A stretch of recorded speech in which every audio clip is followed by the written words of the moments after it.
আসসালামু আলাইকুম প্রিয় বন্ধুরা, আশা করি সকলেই ভালোই আছেন।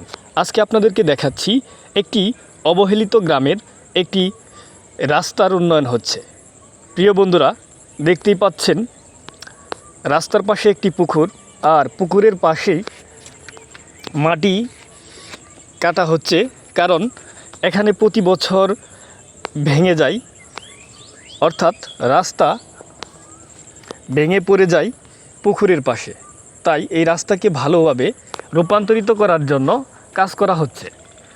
প্রিয় বন্ধুরা, এই রাস্তাটি আসলে স্বৈরাচারী সরকার শেখ হাসিনার আমলে পড়েছিল, অবহেলিত আর অযত্নে পড়েছিল এই রাস্তাটি। আজ এই সরকার পতনের পর ডাক্তার ইউনূস স্যার এদেশের ক্ষমতা গ্রহণের পর এখানে বা এই গ্রামেও যে উন্নয়ন হচ্ছে তা দেখেই বোঝা যায় ডাক্তার ইউনূস সাহেব কতটা উন্নয়নমুখী কাজকর্মে হাত দিয়েছেন এই দেশে।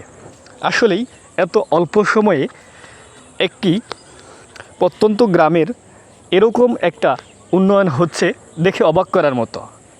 এইটুক রাস্তার নাকি প্রায় 6 লক্ষ টাকার অনুদান দেওয়া হয়েছে। প্রিয় বন্ধুরা, আবারও এই রাস্তার উন্নয়ন কেমন হয়েছে সে পর্ব আপনাদেরকে দেখাবো। ধন্যবাদ।